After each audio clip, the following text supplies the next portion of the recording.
माताएं नमः शिवाय नमः शिवाय नमः शिवाय का जाप करें और पिताएं भाई बंधु जो भी हैं सब जो है ओम नमः शिवाय ओम नमः शिवाय ओम नमः शिवाय का जाप करें। हम लोग शिव महापुराण में जो है शिव की महिमा का महात्म का जो है चर्चा करते हैं। आज हम लोग का 5वां भाग है। हम लोग छोटा छोटा करके 10 से 15 मिनट का ही रखते हैं ताकि आपके पास समय का बहुत अभाव होता है। इसी कारण मैं छोटा छोटा रखा हूँ ताकि आपका सबका जो है जन कल्याण हो। हमारी यही उद्देश्य है। और जय हिंद जय भारत। आप सबों का स्वागत है। मैं राम नरेश झा आप लोगों को सुनाने का प्रयास करता हूँ। जो भी गलती होगा क्षमा करिएगा, माफ़ करिएगा, क्योंकि हम मानव हैं। मानव तो गलती कहीं न कहीं प्रत्यक्ष या परोक्ष रूप से हो ही जाती है। अज्ञानता के कारण गलती होता है, माफ़ करें हमें। चंचुलुका की प्रार्थना से ब्राह्मण का उसे पूरा शिव पुराण सुनाना और समयानुसार शरीर छोड़कर शिवलोक में जा चंचुला का पार्वती जी का सखी और सुखी होना। ब्राह्मण बोले, नारी सौभाग्य की बात है कि भगवान शंकर की कृपा से शिव पुराण की इस वैराग्य युक्त कथा को सुनकर तुम्हें समय पर चेत हो गया है। ब्राह्मण पत्नी तुम डरो मत, भगवान शिव की शरण में जाओ। शिव की कृपा से सारा पाप तत्काल नष्ट हो जाता है। मैं तुमसे भगवान शिव की कीर्ति कथा से युक्त उस परम वस्तु का वर्णन करूँगा जिससे तुम्हें सदा सुख देने वाली उत्तम गति प्राप्त होगी। शिव की उत्तम कथा सुनने से ही तुम्हारी बुद्धि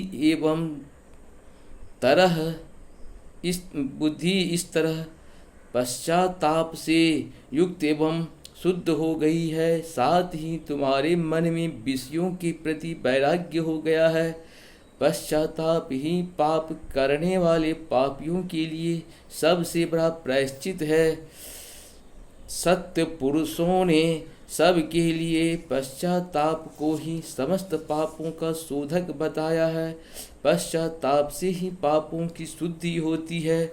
जो पश्चाताप करता है वही वास्तव में पापों का प्रायश्चित करता है, क्योंकि सत्य पुरुषों ने समस्त पापों की शुद्धि के लिए जैसे प्रायश्चित का उपदेश किया वह सब पश्चाताप से ही संपन्न हो जाता है। जो पुरुष विधि पूर्वक प्रायश्चित करके निर्भय हो जाता है पर अपने कुकर्म के लिए पश्चाताप नहीं करता, उसे प्रायः उत्तम गति नहीं प्राप्त होती। परंतु जिसे अपने कुकृत्य पर हार्दिक पश्चाताप होता है वह अवश्य उत्तम गति का भागी होता है, इसमें संशय नहीं। इस शिव पुराण की कथा सुनने से जैसे चित्त शुद्धि होती है वैसे दूसरी उपाय से नहीं होती। जैसे दर्पण साफ करने पर निर्मल हो जाता है, उसी प्रकार इस शिव पुराण की कथा से चित्त अत्यंत शुद्ध हो जाता है, इसमें संशय नहीं। मनुष्य के शुद्धि चित्ती में जगदम्बा पार्वती सहित भगवान से विराजमान रहते हैं। इससे वह विशुद्धात्मा पुरुष श्री सांब सदाशिव के पद को प्राप्त होता है। इस उत्तम कथा का श्रवण समस्त मनुष्यों के लिए कल्याण का बीज है। अतः यथोचित शास्त्रोक्त मार्ग से इसकी आराधना अथवा सेवा करनी चाहिए। यह भवबंधन रूपी रोग का नाश करने वाली है। भगवान शिव की कथा को सुनकर फिर अपने हृदय में उसका मनन एवं निधिध्यासन करना चाहिए। इससे पूर्णतया चित्त शुद्ध हो जाती है। चित्त शुद्धि होने से महेश्वर की भक्ति अपने दोनों पुत्रों ज्ञान और वैराग्य के साथ निश्चय ही प्रकट होती है।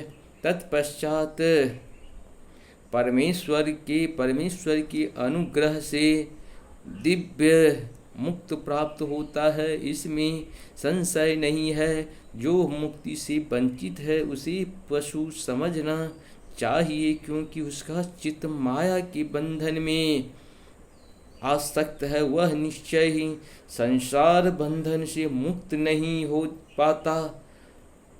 ब्राह्मण पत्नी, इसीलिए तुम विषयों से मन को हटा लो और भक्ति भाव से भगवान शंकर की इस परम पावन कथा को सुनो। परमात्मा शंकर की इस कथा को सुनने से तुम्हारे चित्त की शुद्धि होगी और इससे तुम्हें मोक्ष की प्राप्ति हो जाएगी।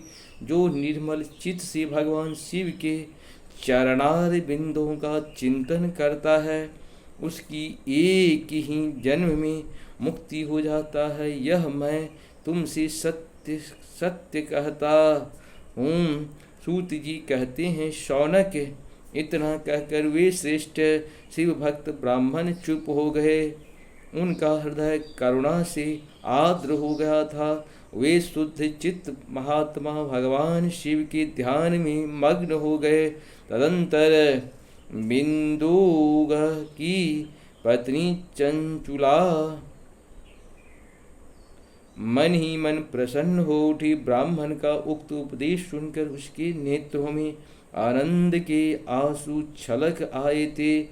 वह ब्राह्मण पत्नी चंचुला हर्ष भरे हृदय से उन श्रेष्ठ ब्राह्मणों के दोनों चरणों में गिर पड़ी और हाथ जोड़कर बोली, मैं कृतार्थ हो गई। तत्पश्चात उठकर वैराग्य युक्त उत्तम बुद्धि वाली वह स्त्री जो अपने पापों के कारण आतंकित थी, उन महान शिव भक्त ब्राह्मण से हाथ जोड़कर गदगद वाणी से बोली। चंचुला ने कहा, ब्राह्मण शिव भक्तों में श्रेष्ठ स्वामी ने आप धन्य हैं, परमार्थदर्शी हैं और सदा परोपकार में लगे रहते हैं, इसीलिए श्रेष्ठ साधु पुरुषों में प्रशंसा के योग्य हैं। साधो, मैं नरक के समुद्र में गिर रही हूँ, आप मेरा उद्धार कीजिए। पौराणिक अर्थ तत्व से संपन्न जिस सुंदर शिव पुराण की कथा को सुनकर मेरे मन में संपूर्ण विषयों से वैराग्य उत्पन्न हो गया, उसी इस शिव पुराण को सुनने के लिए इस समय मेरे मन में बड़ी श्रद्धा हो रही है।